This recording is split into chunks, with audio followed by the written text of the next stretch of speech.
Today is 18th June 2025, Wednesday. I am Pampa Kuchlan, a member of Hosla, a senior citizen organization, reading news from Hosla Radio.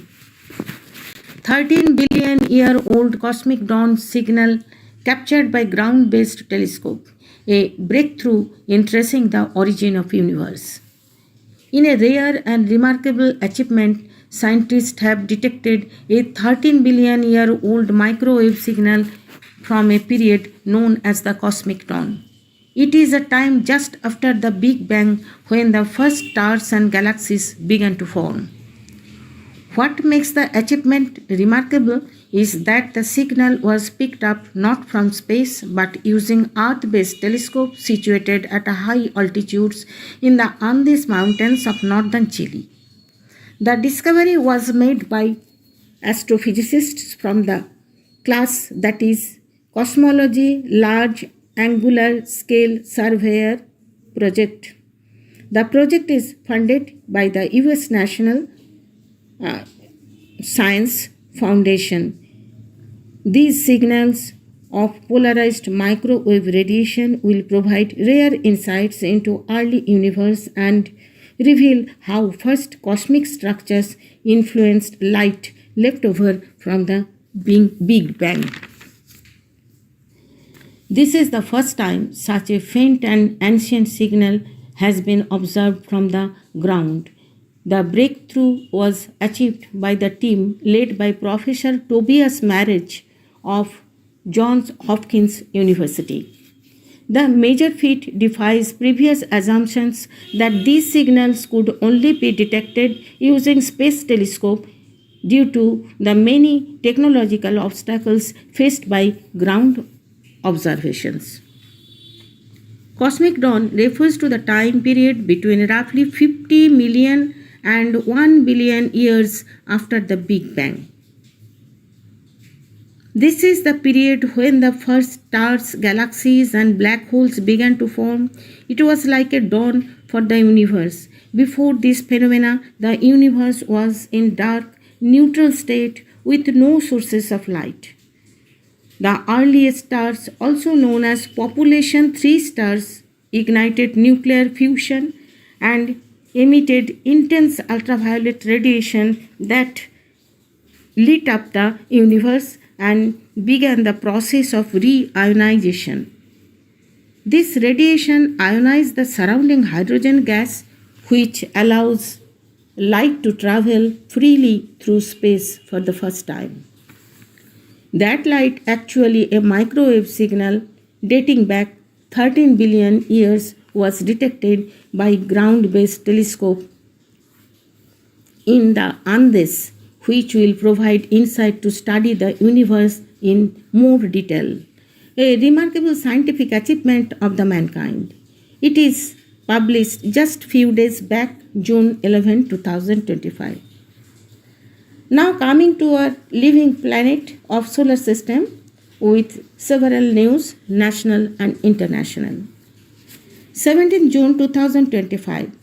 Prime Minister Narendra Modi, who is on a 4-day, 3-nation tour covering Cyprus, Canada, and Croatia, reached Canada for the second leg of his tour. He is expected to hold bilateral meetings with Mark Carney and his counterparts from Germany, Italy, and Ukraine on the sidelines of the G7 summit. Canadian journalist Daniel Boardman said some protesters also stomped on the Indian flag and tore it during Modi's Canada visit. Meanwhile, Khalistani protest drew sharp criticism from the Sikh community back in India. The Patna Sahib Gurudwara Takht has strongly condemned the anti-India protest by Khalistani extremists. Boardman also praised Canadian PM Mark Carney for sending an invitation to PM Narendra Modi for 51st G7 summit and said the Khalistani presence is waning as economic realities take center stage in Canada-India relations since Carney took charge of office. India has consistently expressed concern over what it sees as Canada's leniency toward Khalistani extremists and their supporters. Bilateral relations between the two countries hit a new low, largely due to Ottawa's perceived inaction on the issue and its accusations against New Delhi of targeting pro-Khalistani elements in Canada. Trump leaves G7 summit early,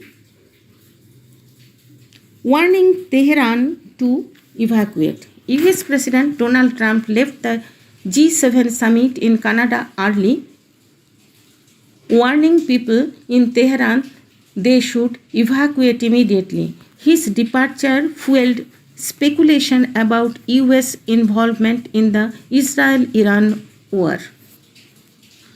Prime Minister Narendra Modi Sunday arrived in Nicosia in Cyprus on a historic visit, the first by an Indian Prime Minister to the island nation in over 2 decades. India and Cyprus shared concern over the ongoing conflicts in West Asia and Europe. Prime Minister Narendra Modi on Monday thanked the Mediterranean nation for strongly condemning the Pahalgam terror attack and expressing solidarity with India in its fight against terrorism.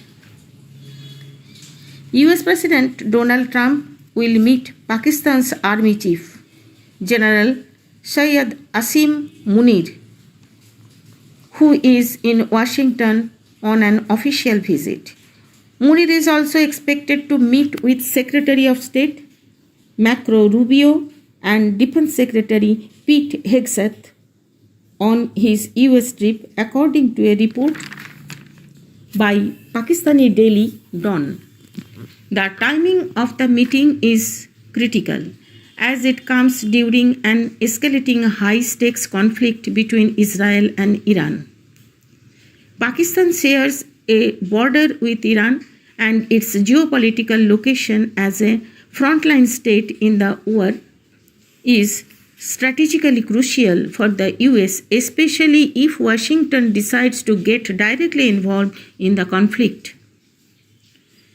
The report said the Pakistan Army Chief arrived in Washington on Sunday for a 5-day official trip that is primarily bilateral in nature and aimed at reinforcing military and strategic ties with the United States.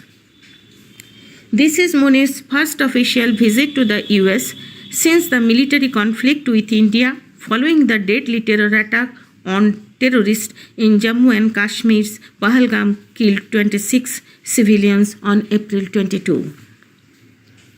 Now Israel-Iran news. Amid renewed airstrikes between Tel Aviv and Tehran, a human rights group has said that Israeli strikes on Iran have killed at least 585 people and wounded 1,326 others, Associated Press reported. Israeli authorities and President Trump have claimed that Israel has full control over Iran's skies. Iran says that it hit a major intelligence center in Tel Aviv with Israeli sources, confirming that there have been hits on civilian and military targets. India has relocated students in Iran and diverted flights from Iranian airspace. Hyderabad Asaduddin Owaisi urged the Ministry of External Affairs to evacuate the 120 Indians stranded in Iraq. World leaders gathered in Canada to attend the G7 summit with a goal to diffuse the heightened tension and pressure built between Israel and Iran. French President Emmanuel Macron said that Trump told G7 leaders that he is considering the prospect of a ceasefire between Israel and Iran. India increased its nuclear warhead count to 180 in 2024. SIPRI report. The Stockholm International Peace Research Institute reports on nuclear arsenal expansion in India and Pakistan, warning of a dangerous arms race and crisis potential. Nearly all of the 9 nuclear armed countries in Pakistan continued intensive nuclear modernization program in 2024, upgrading existing weapons and adding newer versions, SIPRI, a global think tank, says in 2025 report. Now about Russia and Ukraine war. Russian drone and missile attack on Ukraine heightened during G7 summit. Kyiv, 17 June. A nighttime Russian missile and drone bombardment of Ukraine killed 15 people and injured 131 others while they slept in their homes, local officials said Tuesday, with main barrage centering on Kyiv. At least 14 people were killed as explosions echoed across the Ukrainian capital for almost 9 hours during the night. Kyiv city military administration head Taimur Tikachenko said. Russia fired more than 440 drones and 32 missiles at Ukraine. Ukrainian President Volodymyr Zelensky said, calling the Kyiv attack one of the most terrifying strikes on the capital. Kyiv Mayor Vitaly Klitschko announced an official day of mourning in the city on Wednesday. It was one of the deadliest attacks on Kyiv in recent months and came after 2 rounds of direct peace talks failed to make progress on ending the war, now in its 4th year. Now coming to other national news. The Ministry of Home Affairs on Monday issued an official notification for population census in the country. The exercise that to collect humongous data, including the caste details, will be conducted in 2 phases, it said. The first phase to cover the union territories of Jammu and Kashmir and Ladakh and 2 hilly states, Himachal Pradesh and Uttarakhand, will begin on October 1, 2026. The rest of the country will be covered during the second phase that will start on March 1, 2027. Air India flight investigation. The investigators on Monday recovered the cockpit voice recorder, CVR, a crucial piece of evidence to know what happened in the last few minutes from the crashed Air India flight in Ahmedabad. The CVR captures audio from the cockpit, including pilot conversations, alarms, and ambient sounds. The flight data recorder, FDR, which logs crucial flight parameters like altitude, speed, and engine performance, had been recovered from the debris on Friday. Together, both CVR and FDR form what we call black box in common terminology. Aircraft Accident Investigation Bureau is leading the inquiry into the cause of the crash, helped by teams from US and the UK. Among the identified victims is Vijay Rupani, the former Chief Minister of Gujarat, whose funeral was conducted on Monday. Rupani, whose political career spanned more than 50 years, was laid to rest with full state honors in Rajkot city. Axiom 4 missions launch now targeted for 19 June, says ISRO. The Axiom 4 mission, a much anticipated commercial space flight carrying Indian astronaut Shubhanshu Shukla and 3 other crew members, is now expected to be launched on 19 June. reopening of tourist destination. In a step towards revival of tourism in Kashmir, Lieutenant Governor Manoj Sinha on Saturday ordered phase-wise reopening of tourist destination across Jammu and Kashmir that was shut as a precautionary measure after 22nd April Pahalgam terrorist attack in which 26 civilians were killed. The tourist destinations will be reopened in the first phase from 17 June, which includes Pahalgam area, Betab Valley, parks in Pahalgam Market, Bhering Garden, Kokarnag Garden and Achabal Garden. Other tourist destinations will be reopened in phase-wise manner. Crisis remains behind tree plantation boom.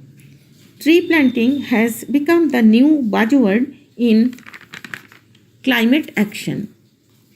From selfie-filled social media posts to grand governmental campaigns, the image of people planting saplings is now synonymous with environmental responsibility. Fast-growing, commercially viable trees, often non-native species, dominate these plantation drives. The consequences are already visible. In Patashpur 1 East Midnapur, the once frequent site of Asian open-bill storks nesting along the Kelighai River has dwindled. A 2023 field study recorded a sharp fall in their nesting sites. The storks are not finding the right trees to nest in, mature large canopied species like Arjun and people. Dr. Mrinmoy Mondal, senior research scholar at Vidyasagar University, says. Subroto Purohit, a local conservationist, calls this phenomenon the rise of the leafy desert. He says it looks green, it even smells fresh after the rain, but there is no life in it. No insects, no birdsong, no fruit-bearing undergrowth, just a silent row of sterile trees. Tarantula bite treatment protocol. Senior experts from universities in USA, Australia and Hungary have endorsed a treatment protocol for tarantula bite cases developed by a group comprising of 2 physicians and 2 researchers from Bardhaman University. On 3rd June, an international forum approved the publication of the thesis in the public domain for public health benefit. They proposed a treatment method named RICE protocol, which addresses toxicity-induced swelling and injury. RICE stands for rest, ice, compression and elevation. So, a light of hope is shining that recovery is possible from the tarantula bite, which dangerously affect human body. Ending here today with best wishes to you all. Namaskar.